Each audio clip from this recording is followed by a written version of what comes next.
Cukup dengan menyimak video ini, Anda akan tahu apakah channel Anda sudah siap menghasilkan uang atau belum. Ini adalah video kedua dari 7 video seri monetisasi YouTube.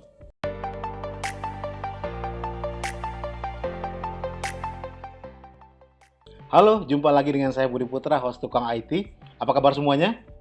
Nah, kali ini kita akan membahas atau melanjutkan uraian kita mengenai proses monetisasi di YouTube. Sebelum dapat menghasilkan uang di channel, tentu kita memerlukan penonton dulu nih, ya. Agar penontonnya ada, kita tentu harus bikin channel dulu, ya. Nah, untuk itu kita perlu bikin channel dan video yang benar-benar disukai oleh penonton. Oke? Dan seperti semua yang ada di YouTube, video kita harus mengikuti apa yang disebut dengan pedoman komunitas YouTube. Sekarang kita bahas dulu soal YPP. Apa itu YPP? YPP adalah kepanjangan dari YouTube Partner Program atau Program Partner YouTube. Nah, setelah memenuhi pedoman tersebut, Anda dapat mendaftar untuk bergabung dengan program Partner YouTube atau YPP agar dapat memonetisasi video di YouTube. Agar memenuhi syarat untuk bergabung dengan YPP, Anda harus memiliki reputasi yang baik dengan YouTube dan memiliki 4.000 jam tayang atau waktu tonton publik yang valid dalam 12 bulan terakhir dan minimal 1.000 subscriber. YouTube akan terus memberitahu progres Anda dalam memenuhi jumlah minimum ini di tab monetisasi di YouTube Studio. Anda juga dapat memilih untuk mendapatkan notifikasi melalui email setelah Anda memenuhi syarat untuk mendaftar. Setelah channel Anda memenuhi jumlah minimum, Anda harus menandatangani persyaratan program partner dan mendaftar ke akun Google AdSense. Setelah menyelesaikan semua langkah-langkah ini, channel Anda akan ditinjau berdasarkan kebijakan YouTube. Dan jika semuanya lancar, Anda dapat mulai menghasilkan uang dari iklan dan dari subscriber YouTube Premium yang menonton konten Anda. Selain itu, setelah Anda disetujui untuk bergabung dengan program partner YouTube, Anda juga bisa memperoleh pendapatan selain dari iklan, seperti langganan channel atau super chat selama Anda memenuhi kriteria dan program tersebut memang tersedia di negara kita. Apakah saya siap mengirim pengajuan ke YPP? Nah, kita cek satu persatu ya. Nah, sebelum mendaftar ke YPP, pastikan terlebih dahulu memahami hal-hal berikut. Pertama, pedoman komunitas.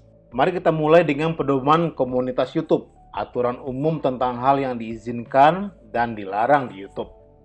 Sebagian besar aturan ini pasti sudah sangat familiar buat kita sebenarnya. Seperti jangan melecehkan orang lain, atau memposting video kekerasan, dan lain sebagainya. Tetapi juga ada sejumlah aturan khusus YouTube yang mungkin tak terfikirkan seperti jangan memposting banyak komentar spam atau berulang-ulang. Jadi luangkan waktu untuk meninjau hal ini. Dan ingat, pedoman komunitas berlaku untuk semua aktivitas di YouTube.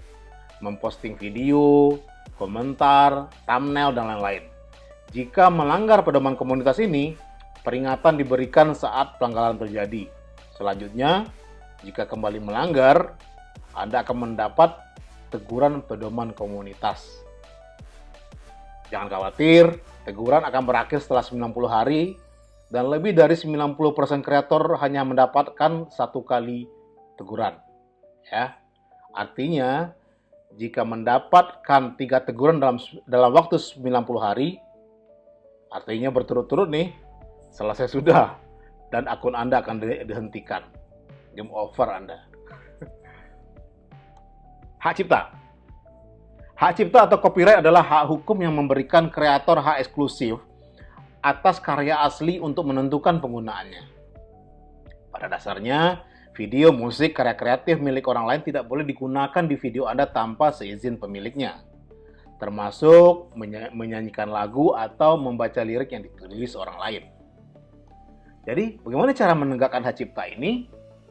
Saat pemilik hak cipta mengirim keluhan hukum yang valid, yaitu pemberitahuan penghapusan, yaitu take down notice, YouTube akan menghapus konten tersebut. YouTube harus melakukannya demi mematuhi hukum.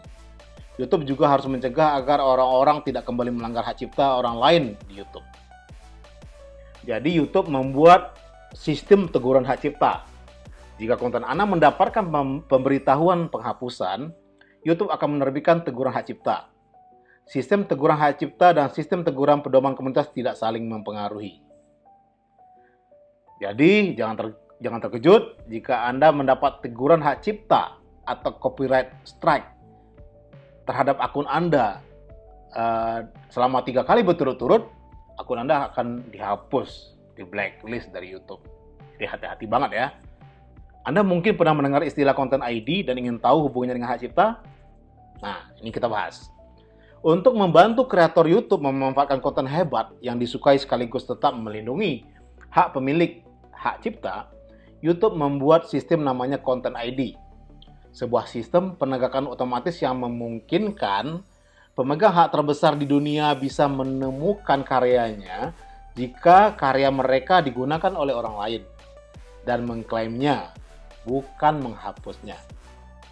Jadi meski Content ID berhubungan erat dengan hak cipta, klaim Content ID berbeda dari pemberitahuan penghapusan hak cipta. Sebagai ganti menghapus video yang bisa mengakibatkan teguran hak cipta, pemegang hak bisa menggunakan klaim Content ID atas video untuk melacak performa video tersebut, tapi tidak meminta mencabut video tersebut dari situs. Dan juga bisa memblokirnya berdasarkan perbedaan negara, atau biasanya mereka memilih untuk memonetisasi video dengan menempatkan iklan pada video tersebut. Klaim Content ID tidak pernah berdampak pada channel atau akses ke fitur-fitur channel. Lebih dari 90% klaim Content ID menghasilkan monetisasi atau pelacakan, bukan pemblokiran. Artinya, jutaan video yang awalnya akan dihapus dan mendapat teguran hak cipta ternyata bisa tetap ditayangkan di YouTube. Intinya, Content ID adalah sistem pencocokan otomatis. Tapi jangan khawatir, Anda dapat menolak klaim Content ID jika Anda yakin klaim tersebut tidak valid, dan biasanya YouTube akan menangguhkan pendapatan dari video tersebut dan membayar pihak yang sesuai setelah sengketa diselesaikan. Panduan iklan yang ramah. Setelah bergabung di YPP, Anda bisa menghasilkan uang dari fitur seperti membership, channel, super chat, bahkan membuat dan menjual merchandise sendiri di channel. Anda juga dapat menjalankan iklan di video Anda, tetapi agar bisa mendapatkan uang dari iklan di YouTube, konten Anda harus memenuhi pedoman konten yang cocok untuk pengiklan. Brand hadir di YouTube untuk terhubung dengan calon pelanggan. Penting bagi brand agar iklan mereka hanya menampilkan konten yang sesuai dengan brand mereka aja. Oleh karena itu, YouTube bekerjasama dengan pengiklan membuat pedoman konten yang cocok untuk pengiklan berdasarkan masukan-masukan dari mereka. Konten yang cocok untuk pengiklan sangat tepat bagi sebagian besar penonton. Konten ini sudah bisa dipastikan tidak berisi tema sensitif seperti materi bernuansa seksual atau penggunaan narkoba. Namun, beberapa brand ingin menampilkan iklan dengan konten yang lebih dewasa. Tapi jika video Anda berisi tema dewasa, pendapatan yang diperoleh dari iklan mungkin lebih sedikit. Karena lebih sedikit juga brand yang tertarik beriklan di video Anda. Ya, jadi ada konsekuensinya. Berapa lama waktu yang diperlukan untuk mendapatkan kabar diterima dalam program YPP? Pengajuan Anda akan ditinjau oleh peninjau manual di YouTube saat Anda pertama telah memenuhi syarat jumlah subscriber dan waktu tonton. Yang kedua, telah menyetujui persyaratan program partner YouTube. Dan yang ketiga, channel Anda sudah terhubung dengan akun AdSense Anda. Tim peninjau YouTube akan memeriksa keseluruhan channel Anda untuk memeriksa apakah channel Anda sesuai dengan kebijakan monetisasi YouTube atau tidak. YouTube akan menghubungi Anda untuk memberikan keputusan setelah channel Anda ditinjau, biasanya sih sekitar 1 bulan atau kurang, setelah Anda memenuhi jumlah minimum tersebut. Bagaimana cara memeriksa status YPP saya? Anda dapat memeriksa kemajuan Anda pada tab monetisasi di YouTube Studio dan mendaftar untuk menerima kabar terbaru melalui email ketika Anda telah memenuhi kriteria ini dengan memilih beritahu saya jika saya memenuhi syarat. Saya ditolak. Mengapa? Tim peninjau YouTube menemukan bahwa sebagian besar konten channel Anda tidak memenuhi kebijakan dan pedoman mereka. Beberapa alasan penolakan yang paling umum adalah seputar kebijakan program AdSense yang secara spesifik terkait dengan konten yang digunakan ulang atau berulang atau kompilasi, ya, ngambil beberapa konten, ya, atau tidak original, ya, atau konten yang sangat mirip atau sama persis dengan video atau channel yang lain. Apa yang bisa saya lakukan jika ditolak? Anda dapat mendaftar ulang lagi dalam waktu 30 hari berikutnya setelah penolakan diberikan. Nah, sementara itu, tetap bikin konten, tetap patuhi pedoman komunitas, tetap patuhi urusan hak cipta, ya, tetap berusaha berkreasi, berinovasi, dan mudah-mudahan setelah pengajuan kembali, channel Anda disetujui monetisasinya. Itu dulu, sampai jumpa dalam episode ketiga seri monetisasi ini. Salam!